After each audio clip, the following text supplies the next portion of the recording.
Buenos días, ¿cómo estáis? Vibración cuántica del día. Acerca del bien.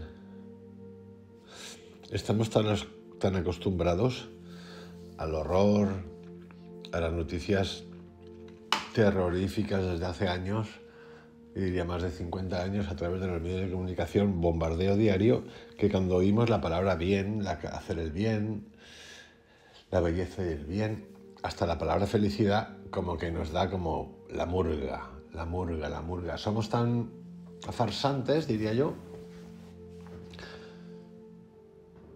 que hablar del bien, al igual que hablar del amor, ya ni está de moda, porque hay que cuestionarlo, porque es un desastre, porque no es verdad, de tanta basura ideológica que nos han metido en la cabeza, que incluso la inocencia ya no es considerada ni siquiera como un valor.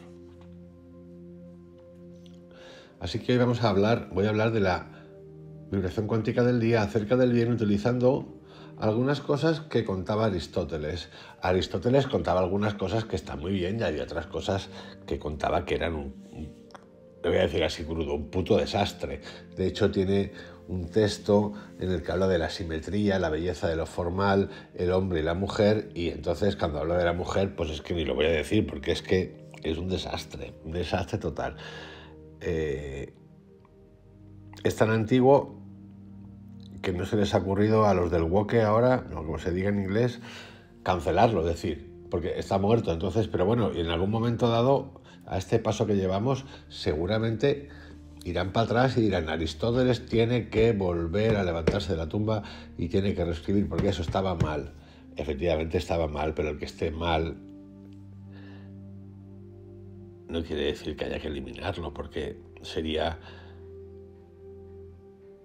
creer que todo lo que dicen los otros está bien, con lo cual entraríamos en una especie de dictadura, comunismo de la conciencia, cancelación, y todos nos equivocamos. La historia del mundo está para revisarla, y si no podemos revisarla, de ver lo que pasó en el pasado y lo que escribieron las cosas, ¿cómo vamos a saber qué pasó? Pero claro, parece ser que en esta vida de ahora hay gente que ya sabe lo que es a la perfección el bien, hacer el bien, y esto es muy peligroso, porque ya pasó en las guerras mundiales, bueno, muchas veces, ¿no? Pasa con las ideologías, pasa con las religiones que asesinan, pasan con las ideologías comunismo, fascismo, que asesinan y siguen asesinando. Pasa con las sectas religiosas, en fin, pasa con el ser humano, que es muy divertido. Así que vamos a ver lo bello y lo moral, porque Aristóteles tiene cosas que a mí me gustan mucho también. Lo bello moral es, en Aristóteles, una estética del bien. Y Aristóteles distingue tres clases de bien: el cósmico, el práctico y el útil. Concibe el bien cósmico como un dominio aparte, aislado y claramente determinado. Es el dominio de la causa final. Lo sublunario y lo supralunario. Ha señalado los lazos indisolubles entre el bien y la finalidad. El bien es la causa última, gracias a la cual se producen todos los movimientos. Todo aquello que surge en la naturaleza y en el arte tienen solo un fin: el bien. Esto tenéis que entenderlo en su justa estructura, en su tiempo, en su concepto. No quiere decir que todo el mundo en la época de Aristóteles pensase como él piensa, no. Tendríamos que experimentar un poquito y ahondar qué significa para él el arte, que seguro que lo tiene escrito por ahí, porque si lo llevamos a la actualidad y decimos todo aquello que surge en la naturaleza y en el arte tiene solo un fin, el bien. En la naturaleza yo podría estar de acuerdo con eso, siempre y cuando aislemos al ser humano. Y en el arte, pues tengo mis dudas. Únicamente en el campo de los fines puede presentarse la cuestión del bien. Este es independiente y ocupa en Aristóteles un ámbito absolutamente separado de los otros conceptos. Más tarde, un alemán, Leibniz, con su optimismo, llamaría a Dios a aquello que Aristóteles llama bien. Todo fin puede determinarse por un fin superior con respecto al cual aquel se convierte en medio. De aquí nace una jerarquía de fines y medios que debe poseer un elemento último, un fin último, de nuevo, el bien. El último fin, el bien, podía ser el amor, también podría ser considerado la nada, el amor no químico, no el amor que conocemos nosotros.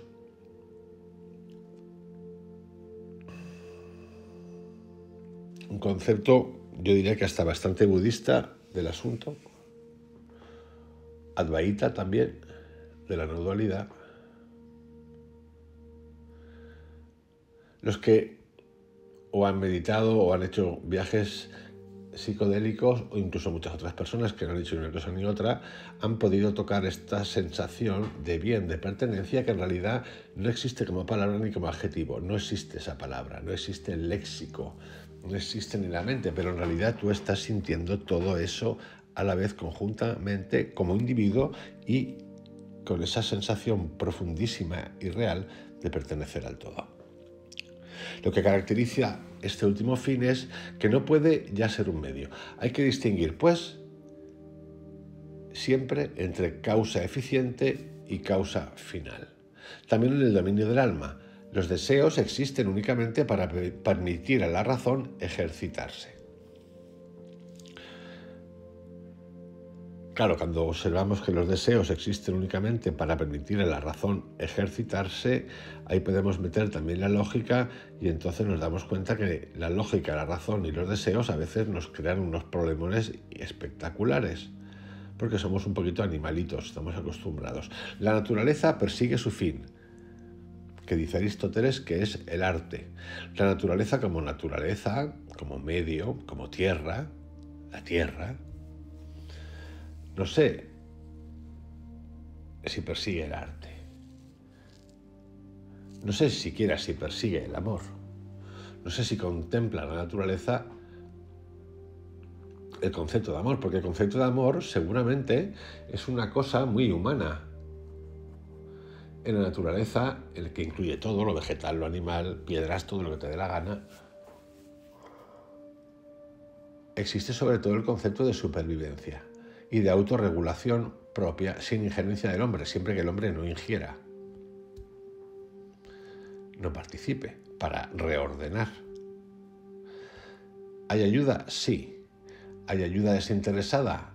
No. ¿Funciona a la perfección? Sí. ¿Tiene conciencia de sí la naturaleza, la tierra, el universo? Yo aquí no sabría qué responder. El alma pone en movimiento aquello que siempre desea, sea un bien real o aparente.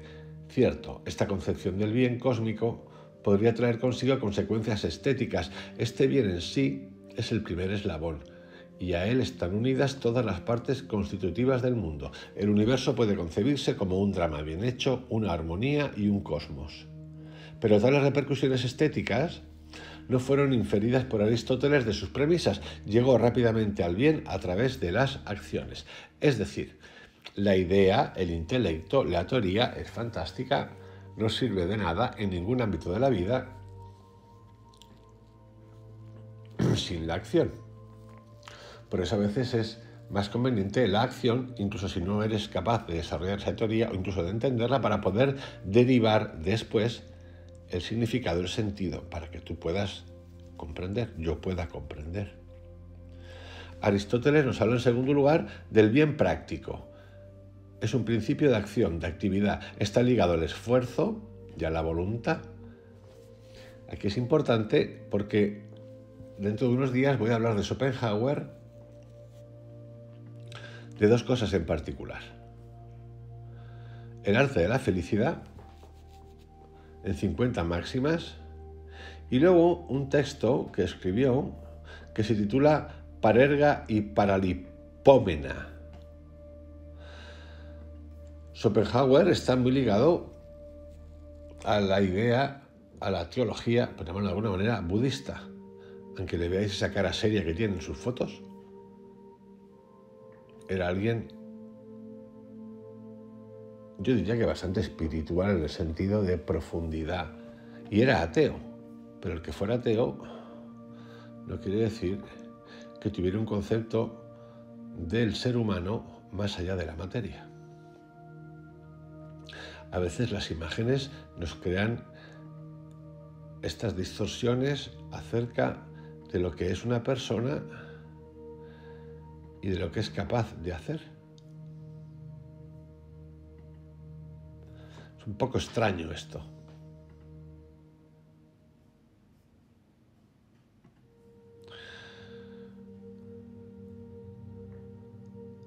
Volvemos al tema. Aristóteles nos habla en segundo lugar del bien práctico. Y decía que en el bien práctico es el principio de acción, de actividades, está ligado al esfuerzo y a la voluntad. Y decía esto porque Schopenhauer va a desmontar lo que es la voluntad y lo que es el esfuerzo. Igual que hace Krishnamurti y tantos otros. Y dice que se encuentra en la acción humana. Aquello que llega a realizarse en la acción es el bien práctico. No se trata exclusivamente de la virtud, que no es más que un bien entre muchos otros. En esta esfera se encuentra un campo superior a los demás, el que se conoce como eudemonia. Y diréis, ¿qué es eso de la eudemonia, Vicentito? Pues la eudemonia es la palabra aristotélica para definir felicidad. Y eudemonia se compone de dos términos. Comúnmente se le traduce como felicidad, bienestar o vida buena. También se la conoce, se puede traducir como prosperidad. Y los componentes etimológicos, y ahí es donde quería ir, son eu, que es bueno, y daimon, que es espíritu.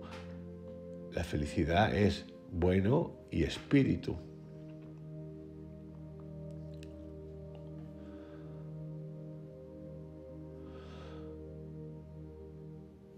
Está muy ligado a otros términos griegos como son arete, que podría ser traducido como excelencia, pero cuidado con eso.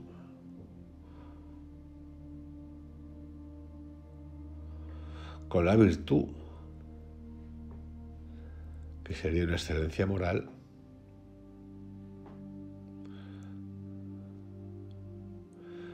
Y con la prónesis o frónesis, que griego y en la ética de Nicómaco se traducía como sabiduría práctica.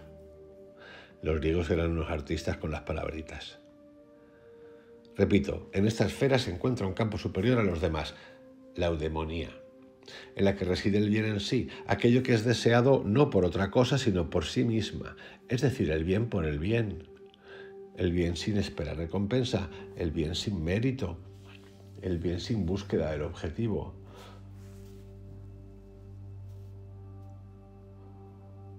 El concepto de valor se determina por el mismo criterio. De aquí una jerarquía de bienes formada por tres grupos: los bienes externos, los bienes del cuerpo y los bienes del alma. El mayor de los bienes exteriores, según él, es la amistad, superior incluso a los bienes del alma. Esto sería puro materialismo, obviamente sin alma. Y los estudios que se han hecho acerca de la felicidad han demostrado, con seguimientos de varios estudios de Harvard, con personas durante 60 años, que lo que más valoran es el amor familiar y la amistad. La naturaleza, al aplicar un principio general, está regulada por una causa final, el bien. Cada ente produce el bien que le es propio por la realización de sus dones naturales innatos y según su naturaleza. Es el relativismo de Aristóteles. No todos ofrecemos, ni facilitamos, ni nos componemos, estamos compuestos del mismo bien. Si bien nuestro ser interior, el reino de Dios habita en ti, que es esa perfección, sí que lo contiene, pero lo hemos olvidado. No hay un bien único e igual para todos los entes, sino uno para cada ente o fracción de ente. Por ejemplo, el bien para el ojo es la visión. El valor consiste en la intensidad con la que cada ente realiza su propio fin. Al final, esto sería una perfección bio, es decir, el cuerpo existe, se produce en su perfección absoluta. Los dedos se utilizan para eso, el riego sanguíneo, las células rojas, las células blancas, las neuronas, todo funciona a la perfección. o el fin es la perfección. Nacemos perfectos en general. Luego es la mente o la memoria genética y la educación la que puede llevarnos a transformar esas cosas y llevarlas a un deterioro inducido por una energía que es mental.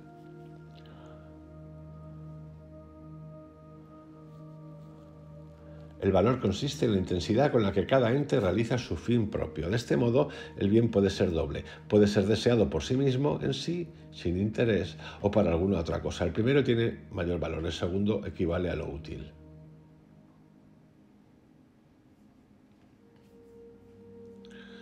En estas teorías acerca del bien,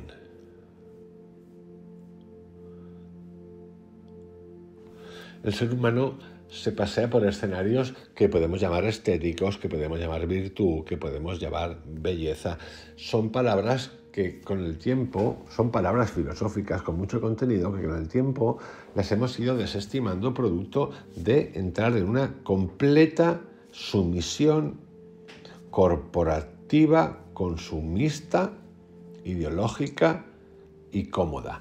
Es decir, a la mínima de cambio ante algo que nos provoque el tener que pensar, por ejemplo, en lugar de tomarte la pastilla apoyardamiento porque no puedes contigo,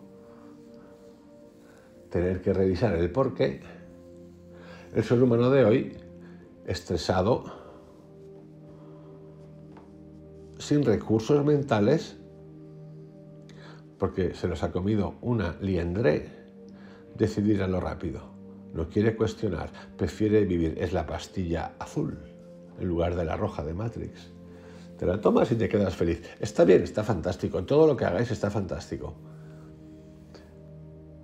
No solamente en el mundo en el que vivimos, sino en el otro mundo, el que existe por encima de esto. Esto sería como una mini capa. En este mundo más amplio en el que vivimos, la realidad vida-muerte es muy distinta comparada a como la entendemos nosotros en esta vida. Antropo significa que todos nosotros lo vemos o lo tratamos de visualizar a través de esa creencia brutal de que somos, aunque sepamos que no, el epicentro de todo. Todo depende. El ser humano lo ve todo a través de su yo, de su yo, de su yo, de su yo. Y fijaros lo que somos. Somos una pequeña castañita dentro de un universo inmenso.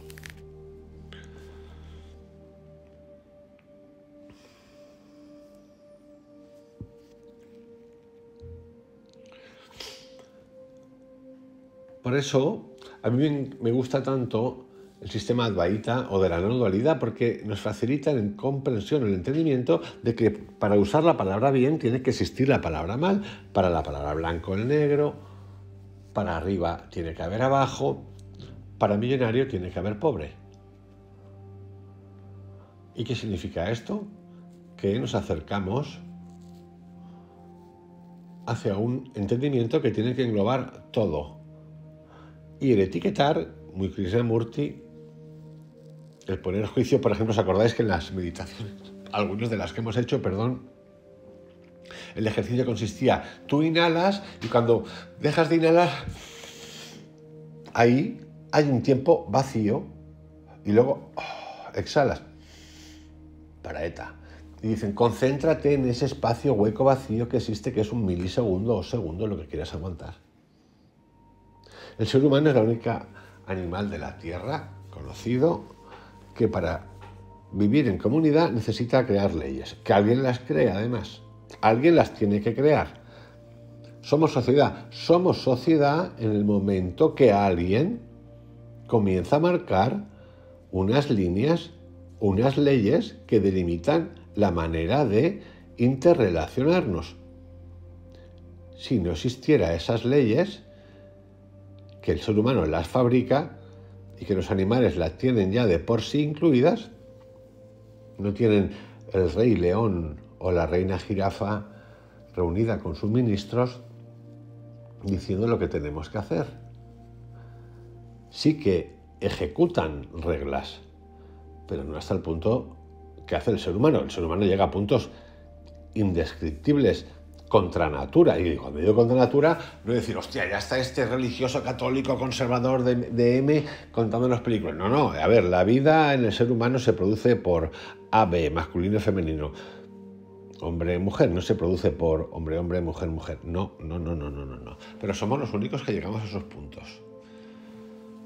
Y no solamente a esos puntos, sino que luego lo defendemos, hacemos apología, nos cargamos y queremos degenerar o hacerlos degenerados, convertirlos en otras cosas a los que, por naturaleza real de la concepción de la vida biológica, sí que pueden generar vida. Es fascinante. Es lo mismo que la religión, las grandes religiones, budistas, católicas, musulmanas. Hablan de familia, por ejemplo, los católicos, pero no les permiten a los curitas, cardenales, papas, tener marido o que haya mujeres cardenales o que lleguen a papas. Pero ellos crean instituciones para educar a tus hijos, los naturales y los no naturales. Sí. Lo mismo los budistas. ¿Qué pasa? Que solo puede haber, ya llevan 14 budas de la compasión, Dalai Lama. No puede haber ninguna mujer. Pero nadie os preguntáis esto, o no se pregunta nadie esto, ¿no? O todos los reivindicativos no se preguntan esto, pero igual que las reivindicativas estas que hay súper, bueno, pues ir a China a reivindicar, ir a Irán a reivindicar, ir a Marruecos a reivindicar, ir a poneros allí, plantaros allí, pero plantaros de verdad. Pero esto no ocurre, ¿no? Entonces, pero esto es lo mismo con el mundo, ¿no? Se ataca a Francia, a España, a Alemania, porque somos racistas. Bueno, los gobiernos son racistas, dicen, y lo atacan los súper populistas rojos, pero no se ponen nerviosos porque el 25%, 20% de la población de Venezuela se haya escapado del país, porque se los están comiendo por los pies. Esto suele ocurrir todo. O sea, que da igual. Pero esto lo mismo ocurre con el supercapitalismo, el superconservadurismo radical, infumable. Y yo me lo he fumado porque he ido a colegios religiosos, a públicos de jesuitas, libres, he tocado como todo. Es más, en la universidad, en la primera parte, estuve en una universidad que era de los súper podemitas. Es más, vino un ministro de Cuba a una de las clases y a mí se me ocurrió hacer una pregunta súper normal, menos mal que estaba en Inglaterra, y este farsante nos trató como si fuéramos, pues eso, los hijos de la plutocracia. O sea que he estado en todos los fregados. Por suerte, y me gusta mucho haber estado en todos los fregados. Así que, dicho esto, la belleza, la estética, el arte, entender a lo que nos contaba Aristóteles está bien, igual que Platón. Pero en definitiva, que cada día más lo que pienso, que el secreto está en la acción, en lo cotidiano. Y hay mucha gente, más de la que pensamos, de la que no habla nadie, ni periódicos, ni libros, que están en eso. No tienen necesidad ni de contarlo. Nosotros, y esto me lo digo a mí mismo también, andamos siempre contando historias de otros. Cualquier cosa, menos ser nosotros. Os envío un abrazo, que tengáis un excelente día. Vibración cuántica del día acerca del bien. Un abrazo, hasta mañana.